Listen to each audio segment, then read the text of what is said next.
இந்த வீடியோவில் நம்ம 6th polity term 3 box questions பார்ப்போம். அதில் ஃபர்ஸ்ட் லெசன் மக்களாட்சி.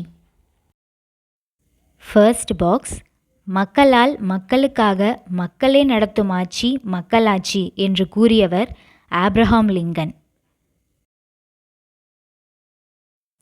நெக்ஸ்ட்டு, மக்களாட்சியின் பிறப்பிடம் எதுனா கிரேக்கம். டெமோக்ரஸி அப்படிங்கிற சொல்ல எப்படி பிரிச்சிருக்காங்கன்னா டெமாஸ்னு கிரேஷியானு. அதில் டெமாஸ் அப்படின்னா மக்கள்னு, கிரேஷியா அப்படின்னா அதிகாரம் அல்லது ஆட்சியை குறிக்கிறதா சொல்லியிருக்காங்க.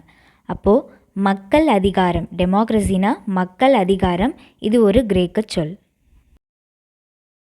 அடுத்து 2007 ஐநா சபை செப்டம்பர் 15 உலக மக்களாட்சி தினமாக அறிவித்தது. அதனால் ஆண்டுதோறும் செப்டம்பர் 15 உலக மக்களாட்சி தினமாக கொண்டாடப்பட்டு வருகிறது. அடுத்து, இந்திய குடிமக்களில் 79% பேர் தங்களது நாட்டின் மக்களாட்சியின் மீது நம்பிக்கை கொண்டுள்ளதா புள்ளி விவரங்கள் தெரிவிக்கின்றன. இதன் காரணமாக உலக அளவிலான இப்பட்டியலில் இந்தியாவிற்கு முதலிடம் கிடைத்துள்ளது. அடுத்து, உலகின் பழமையான மக்களாட்சி நாடுகள். அதில் முதல்ல இருக்கிறது கிரேக்கம்.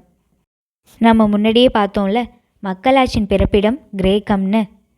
இதோட காலம் கிமு 5ஆம் நூற்றாண்டு. கிரேக்கமோட அமைவிடம் கிரீஸ். இதை அரசியல் தத்துவத்தின் அடித்தளம்னு சொல்கிறாங்க. அடுத்து, ரோமானிய பேரரசு. இதோட காலம் கிமு 300-50. இதோட அமைவிடம் தீபகற்ப இத்தாலி, ரோம். ரோமானிய பேரரசை நாகரிக வளர்ச்சியின் உலகளாவிய விரிவாக்கம்னு சொல்கிறாங்க. அடுத்து, சான் மரினோஸ். இதோட காலம் கிபி 301. இதோட அமைவிடம் இத்தாலி. சான் மரினோஸில் பழமையான அரசியலமைப்பு தற்போதும் நடைமுறையில் உள்ளதுன்னு சொல்கிறாங்க. அடுத்து, ஐஸ்லாந்து. இதோட காலம் கிபி 930. இதோட அமைவிடம் திங்வேலர்.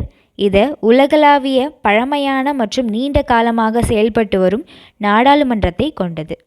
அடுத்து, மனித தீவு. இதோட காலம் கிபி 927.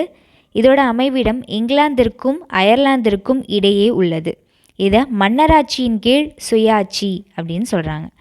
அடுத்து, இங்கிலாந்து. இதோட காலம் கிபி 13ஆம் நூற்றாண்டு. இதோட அமைவிடம் இங்கிலாந்து தான். இதோட சிறப்பு கூறு 1215 எழுதப்பட்ட மகாசாசனம், அதுதான் மேக்னா கார்ட்டா. அடுத்து, அமெரிக்க ஐக்கிய நாடுகள். இதோட காலம் கிபி 1789. இதோட அமைவிடம் அமெரிக்க ஐக்கிய நாடுகள். இதை மிக பழமையான மக்களாட்சிகளுள் ஒன்று அப்படின்னு சொல்கிறாங்க. அடுத்த லெசன், உள்ளாட்சி அமைப்பு, ஊரகமும் நகர்ப்புறமும். இந்தியாவின் மிக பழமையான உள்ளாட்சி அமைப்பு எதுனா சென்னை மாநகராட்சி தான். 1688 உருவாக்கப்பட்டது. அடுத்து, தமிழ்நாட்டில் முதலாக உருவாக்கப்பட்ட நகராட்சி எதுனா வாலாஜாபேட்டை நகராட்சி. அடுத்து, மிக குறைவான ஊராட்சி ஒன்றியங்கள் உள்ள மாவட்டங்கள் எதுனா நீலகிரியும் பெரம்பலூரும். இங்கே 4 ஊராட்சி ஒன்றியங்கள் மட்டும்தான் இருக்குது. அடுத்து, ஏப்ரல் 24 தேசிய ஊராட்சி தினமாக கொண்டாடப்பட்டு வருகிறது. இந்த வீடியோவில் 6th term 3 polity box questions பார்த்தோம். நெக்ஸ்ட் வீடியோவில் 7th பார்ப்போம்.